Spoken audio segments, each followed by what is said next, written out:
And coverage ન્યૂઝમાં આપનું સ્વાગત છે।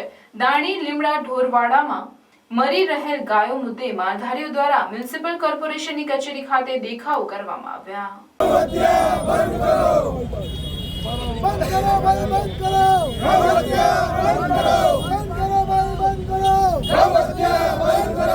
માલધારીઓ દ્વારા ચીમકી આપવામાં આવે છે કે 24 કલાકની અંદર કોર્પોરેશન દ્વારા કોઈ નિર્ણય નહીં લેવામાં આવે તો ગાંધી ચિંધ્યા માર્ગે આંદોલનને ઉગ્ર બનાવવામાં આવશે। મ્યુનિસિપલ કમિશનરને રજૂઆત કરવા આવ્યા હોવા છતાં કમિશનર મીટિંગમાં વ્યસ્ત છે ત્યારે ગાયના મુદ્દે ગંભીર બની જરૂરી નિર્ણય લેવા માંગ કરવામાં આવી છે। અમે અત્યારે આવેદનપત્ર અમદાવાદ મ્યુનિસિપલ કોર્પોરેશનના જે કમિશનર શ્રી છે આપણા એમને આપવાની વાત કરી હતી।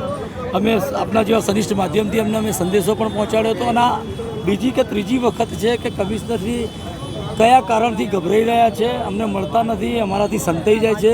એવું તો શું કારણ છે, એવું કયું પાપ એમને કરી લીધું છે કે એમને વારંવાર અમે સમય માગવા છતાં એમને મળતા નથી।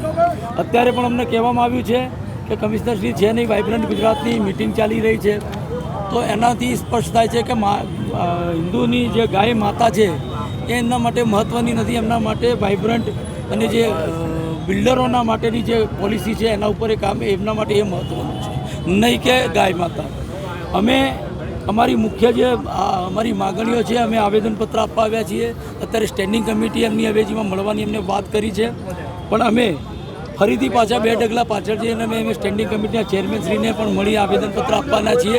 અમે અમારા અગ્રણીઓ સાથે વાત કરી અને પછી જઈશું ત્યાં, અને જો હજુ પણ કંઈ ન્યાય નહીં મળે તો આવનારા દિવસોમાં 24 કલાક બાદ જે કોઈ પણ નિર્ણયો લેવામાં આવશે એ આક્રમક નિર્ણયો હશે।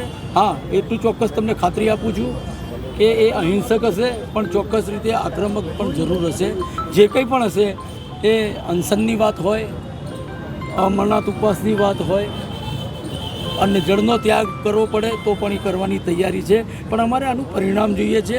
અને હું આપના સનિષ્ઠ માધ્યમથી હજુ પણ એ કમિશનરશ્રીને કહું છું કે આ અમારી વાત સાંભળો, અમને એક નિરાકરણ જોઈએ છે, અમે પરિણામ અમે તમારી સાથે પૂરક થઈ અમે વાત કરવા માગીએ છીએ અને કામ કરવા માગીએ છીએ। અમને પણ નથી ગમતું કે રસ્તા ઉપર કોઈ ઢોર રખડતું આવે, કોઈ અકસ્માત થાય, કોઈનું વાલસોયું કોઈ ગુમાવી દે। અમે સાથે રહીને કામ કરવા માગીએ છીએ। અમે અમારી ગાયો ઘેર બાંધી રાખવા માટેના અમે સોગંદનામા આપવા તૈયાર છીએ, અને એ પછી પણ કંઈ પણ કોઈ બી ઘટના બને, કોઈ ઢોર ઉપર આવતો તો એના ઉપર તમે દંડાત્મક કાર્યવાહી જે કોઈ પણ તમે નિયમ બનાવો એ મુજબ કરશો।